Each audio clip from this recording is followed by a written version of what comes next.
I can turn into a fish. Chapter 23, Former Classmate. Fuck me. Is this a legendary low-key billionaire? Fuck, this bro is so strong. He just gave no fucks and smashed that car. A delivery man riding a moped who just happened to be carrying goods worth 3 to 4 million. This really is a low-key rich guy. Incredible. Exciting. Haha, that young man's face is completely black. He really kicked a steel board this time. ZZ. This is the first time I've seen someone smash $1 million luxury car. This boss has given me something to talk about for the next year. I knew this guy on the moped had a strong confident smile, exuding such a noble elegance. Everything happened just as I expected. I wonder which rich family he's from. So tyrannical. As they watched Chu Xian disappear into the distance, the crowd was full of noise and amazement. Some of the policemen shook their heads bitterly, looking at the man with the sports car with sympathy. Brother Qin, I'm going to meet my friends, so I'm leaving, the beauty standing by the side said, with an ugly expression. She left in a hurry. Fuck. The young man cursed, looking at his beauty taking off. He stared at his ruined sports car with red eyes. He had only just gotten the car after begging his parents for 6 months. He had planned to show his car off to get girls, but now the car was completely ruined. He'd upgraded the car and put off getting insurance in order to pay for the new parts, but he could never have guessed this would happen. He originally wanted to fuck Chu Xian over so that he'd have to spend less for the repairs, but the repairs will cost at least 100,000.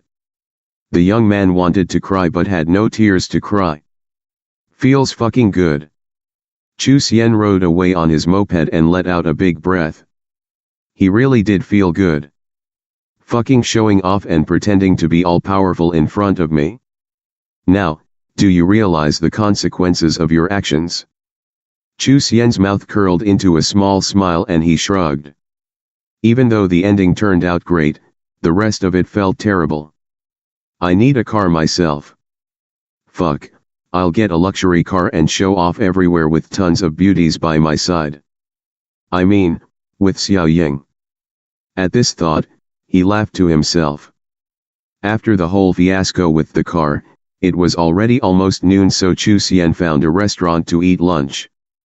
Golden Dragon Group Tower, located in the center of Haiqing City, had 25 floors and was completely owned by Golden Dragon Group.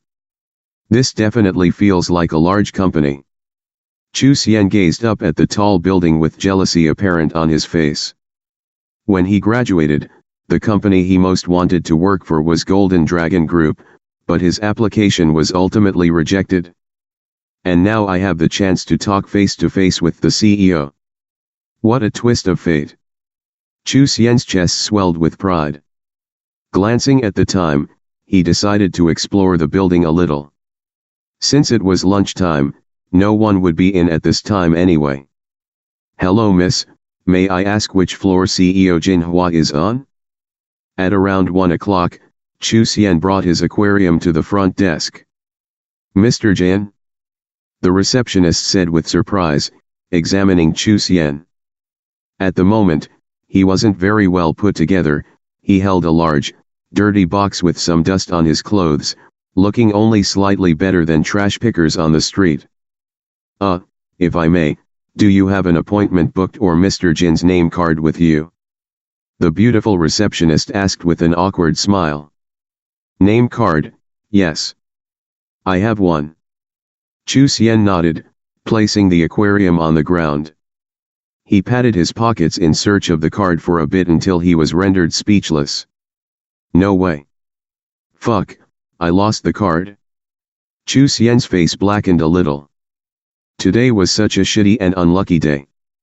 With an apologetic expression, he asked, Beautiful miss, can you call Mr. Jin for me?